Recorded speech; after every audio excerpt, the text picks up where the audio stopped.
ரோகிணி விஜயாட்ட பேசிகிட்டு இருக்காங்க. ஆண்டி, இந்த மீனாவும் ஸ்ருதியும் சேர்ந்து திரும்பவும் ரூமில் உட்காந்து ஏதோ பேசிகிட்டு இருக்காங்க.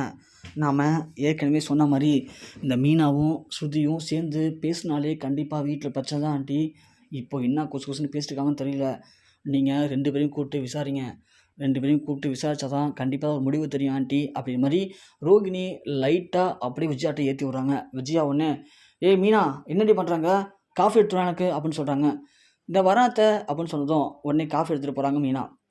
என்னடி, என்ன அந்த சுத்திகிட்ட உட்காந்து பேசிகிட்டு இருக்கா? ஏற்கனவே சுத்தியோட அம்மா சொன்னாங்கல்ல, நீ சுத்திக்கிட்ட சேரக்கூடாதுன்னு சொல்லிட்டு. அப்படி இருக்கும்போது திரும்ப திரும்ப சுத்திக்கிட்ட அப்படி உட்காந்து குசு குசு என்னடி பேசுவ? என்ன பண்ணுற? இந்த குடும்பத்தை ஏற்றி விட்டு எங்களை ஒன்றா இருக்க எல்லாரையும் பிரிச்சுலாம் பிளான் பண்ணிட்டியா நீனு? அப்படின்னு மீனா கத்துறாங்க. உடனே சுத்தி அங்கிட்டு வராங்க. ஆண்டி போதும் நிப்பாட்டுங்க. என்ன ஆண்டி, எதுவாக இருந்தாலும் சரி மீனாவை கூப்பிட்டு திட்டிகிட்டே இருக்கீங்க. உங்களுக்கு மீனாவை திட்டலாம் தூக்கமே வராதா?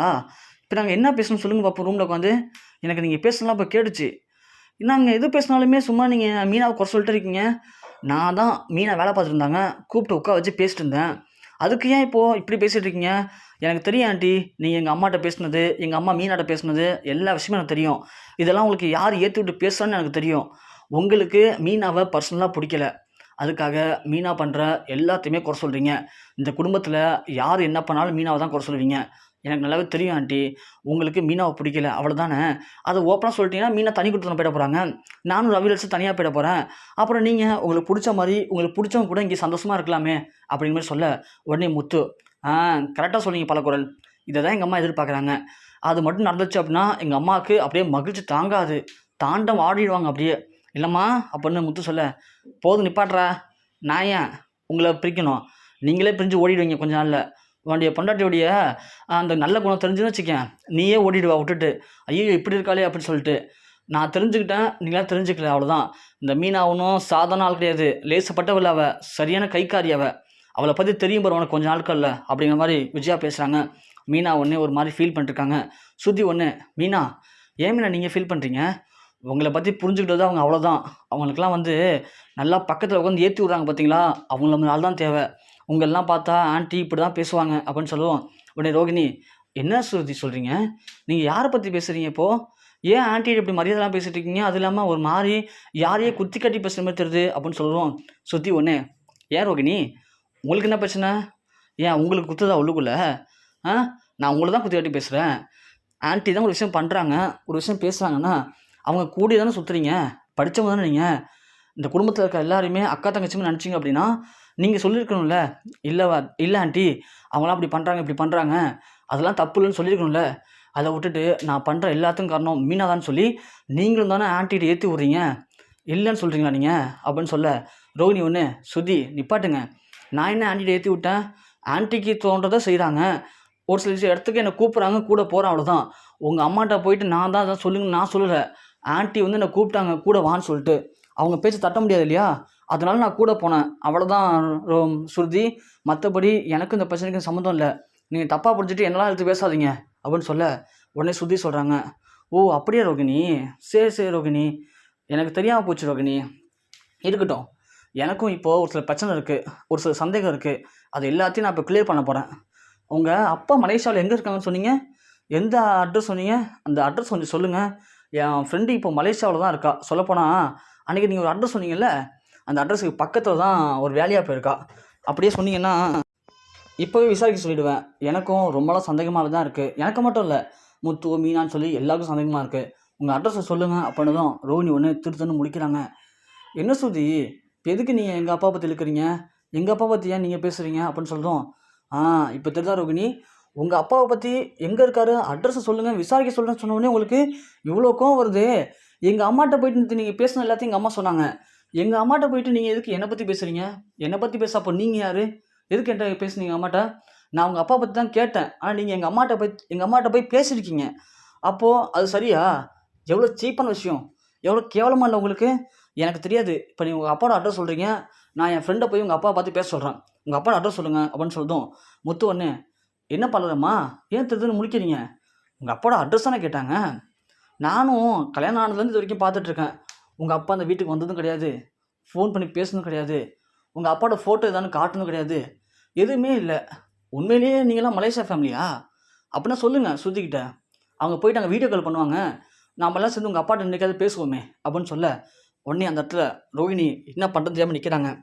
உடனே விஜயா, ரோகிணி ஏன் பயப்படுற நீனு சொல்லு, உங்கள் அப்பா யாரும் தெரிஞ்சுக்கிட்டோம், இல்லைமோ இந்த சுத்தி நான் தான் பணக்கார வீட்டுக்கு வந்தவ, நான் தான் பணக்கார குடும்பம்னு பீத்திக்கிறாள, சொல்லு ரோகிணி உங்கள் அப்பா எங்கே இருக்காருன்னு சொல்லிட்டு, அங்கே போகட்டும், உங்கள் அப்பா வீடியோ காலில் பேசட்டும், அப்போ தான் இவங்களுடைய ஆட்டம்லாம் அடங்கும் அப்படின்னு விஜயா சொல்ல, ரோகிணி ஒன்று, சுதி நான் பண்ண தப்பு தான், நான் போய் உங்கள் அம்மாட்ட பேசிக்கக்கூடாது, ஆன்ட்டி கூப்பிட்டாங்கன்னு கூட போனேன், அந்த இடத்துல உங்கள் அம்மா என்கிட்ட கேட்கவும் வேறு வழி இல்லாமல் நான் பேசிட்டேன், நான் பண்ண தப்பு தான் ரோகிணி ஸ்ருதி, ஆனால் நான் வந்து இதெல்லாம் பண்ணலை, ஆன்ட்டி சொல்லி தான் நான் செஞ்சேன், என்னை மன்னிச்சிடுங்க, இனிமேல் உங்கள் பக்கமே வரமாட்டேன், இந்த பட்சத்தோட விட்டுருங்க ஸ்ருதி அப்படின்னு சொல்ல, விஜயா ஒன்று, என்ன ரோகிணி நீ போய் மன்னிப்பு கேட்டுட்ருக்க, நீ என்ன தப்பு பண்ண மன்னிப்பு கேட்கறதுக்கு, உங்கள் அப்பாவோட அட்ரஸ் நீ சொல்லு ஃபஸ்ட்டு, அவள் போட்டோம், என்ன இப்போ என்ன போயிடுவா, உங்கள் அப்பாட்ட எது சொன்னாலும் உங்கள் அப்பாவுக்கு தெரியாது அவனை பற்றி, நான் பேசுகிறேன் உங்கள் அப்பாட்ட இன்றைக்கி, சொல்லு ரோகிணி அட்ரஸ் அப்படின்னு சொல்லுவோம். ஆன்ட்டி சும்மா இருங்க ஆன்ட்டி, நான் அவ்வளோ தூரம் சொன்னேன், அதெல்லாம் வேண்டாம் சொல்லிட்டு, நீங்கள் தான் என் பேச்சை கேட்காம நான் பேசுகிறேன் அப்படின்னு சொல்லி ஸ்ருதியோட அம்மாட்ட போய் பேசி பிரச்சனையை இப்போ இவ்வளோ பெருசு வளர்த்து வச்சுருக்கீங்க, திரும்ப திரும்ப ஏன் பிரச்சனை வளர்க்குறீங்க, விடுங்க ஆன்ட்டி, இனிமேல் நீங்கள் அவங்க பக்கமே போகாதீங்க அப்படின்னு சொல்ல, ஏய் ரோகிணி என்னடி ரொம்ப ஓவராக பேசிகிட்டு இருக்க, நான் உன்ட்டு என்ன சொன்ன நீ என்ன பண்ணிகிட்ருக்க, என்ன என்னமோ நல்ல மாதிரி பேசிகிட்டு இருக்கப்போ என்ன பிரச்சனை உனக்கு, அவள் அட்ரஸ் தானே கேட்டா, அட்ரஸ் சொல்லு, அதோட நீ என்னக்கிட்ட வந்து எதிர்த்துக்கிட்டு இருக்க, நீ எதுக்கு மன்னிப்பு கேட்குற, என்னமோ எதுவுமே பண்ணல மாதிரி பேசிகிட்டு இருக்கா, என்னாச்சு ரோகிணி உனக்கு அப்படின்னு கேட்க, ஆன்ட்டி உங்களுக்கு தான் ஆன்ட்டி ஏதோ ஆயிடுச்சு, நீங்கள் இந்த பிரச்சனை இதோட விடுங்களேன் அப்படின்னு சொல்ல, ஸ்ருதி ஒன்று, ரோகிணி பிரச்சனைலாம் விட்டுலாம் ரோகிணி, இந்த அட்ரஸ் கேட்ட சொல்லவே இல்லையே, ஸ்ருதி நான் தான் சொல்லிட்டேனே உங்கள் பிரச்சனைக்கு வரமாட்டேன்னு சொல்லிட்டு, அப்போ எதுக்கு திரும்ப அட்ரஸ் கேட்குறீங்க, இல்லை ரோகிணி பிரச்சனையை விடுறதுக்கும் அட்ரஸ் சொல்கிறதுக்கு எனக்கு சம்மந்தம் இருக்குது, உங்கள் அட்ரஸை சொன்னீங்கன்னா உங்கள் அப்பாட்ட நீ பேசலாமே, அதுக்காக அட்ரஸ் கேட்டேன், ஸ்ருதி இந்த பிரச்சனை விட்டுருங்க, எனக்கு டென்ஷன் ஆகுது, பண்ண தப்பெல்லாம் இவங்க தான் பண்ணாங்க, உங்களுக்கும் அவங்களுக்கு தான் பிரச்சனை, நீங்கள் அவள்கிட்ட பேசுங்க என்னை விட்டுருங்க அப்படின்னு சொல்லுவோம். விஜயா ஒன்று, என்ன ரோகிணி இப்படி பேசிகிட்டு இருக்க, நாம் தானே போய் பேசணும், அட்ரஸை கேட்டால் அட்ரஸை சொல்லு, அதை விட்டுட்டு நீ ஏன் அவளுக்காக பயப்படுற, நீ பயப்படுறத பார்த்தா எனக்கு ரொம்ப சந்தேகமாக இருக்கு, உங்கள் அப்பா மலேசியாவில் தான் இருக்காங்க, நீ மலேசியா குடும்பம் தானே, அட்ரஸ் சொல்லு அவள்கிட்ட, அவள் என்ன பண்ணுறா நான் பார்க்குறேன் அப்படின்னு சொல்ல, ரோகிணி மழுப்புறாங்க, ஏதோ சொல்கிறாங்க. விஜயாவுக்கு டவுட் வந்துருச்சு, ரோகிணி பண்ணுறதெல்லாம் பார்த்தா விஜயாவுக்கு மிகவே சந்தேகம் வருது. அப்பன்னு பார்த்து கரெக்டாக முத்து ஏற்றி விட்றாரு. என்ன பாலரம்மா அட்ரஸை கேட்டவுடனே நடுங்குறீங்க அப்படியே, என்ன 2 பேரும் பேசி வச்சுட்டு பண்ணுறீங்களா, இது வரைக்கும் அம்மா சொன்னாங்க நீங்கள் மலேசியா ஃபேமிலி சொன்னாங்க, இப்போது சுற்றி கேட்ட கேள்வியில் நீங்கள் நடுங்கிறத பார்த்தா எனக்கு என்னமோ உங்கள் மேலே டவுட்டாக இருக்குது, நீங்கள் மலேசியா ஃபேமிலி மாதிரி தெரியல எனக்கு அப்படின்னு சொல்லி பிரச்சனை அப்படியே திசை மாறி ரோகிணி பக்கம் போகுது. எல்லாருமே அவங்கவுங்க ஒரு பக்கம் கேட்குறாங்க, ரோகிணி உங்கள் அட்ரஸை சொல்லுங்கள் அட்ரஸ் சொல்லுங்கன்னு சொல்லிட்டு.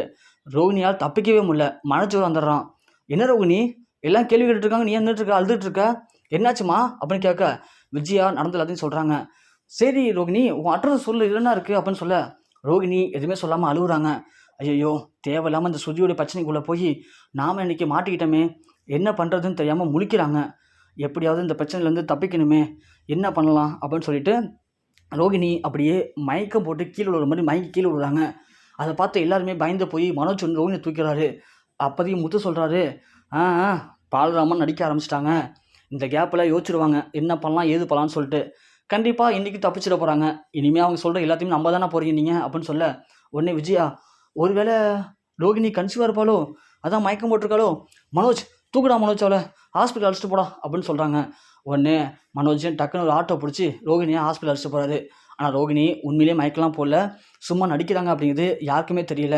அங்கே போயிட்டு ஹாஸ்பிட்டல் போகிறாங்க. போன உடனே ரோகிணிக்கு வந்து அந்த டாக்டர் சொல்கிறாங்க, அவங்க வந்து கொஞ்சம் வீக்காக இருக்காங்க, சரியாக சாப்பிடாமல் இருக்காங்க, அதனால தான் மயங்கியிருக்காங்க, அவங்கள யாரும் டென்ஷன் ஆக்காதீங்க, பிபி ஏறி இருக்குது அப்படிங்கிற மாதிரி சொல்ல, உடனே மனோஜ் வந்து ஐயோ ரோகிணிக்கு பிபி ஏறிடுச்சா, அதான் மயக்கம் போட்டிருக்காளா, இப்போலாம் இருந்தால் கன்சீவ் ஆக முடியாது அப்படின்னு பயந்துடுறாரு.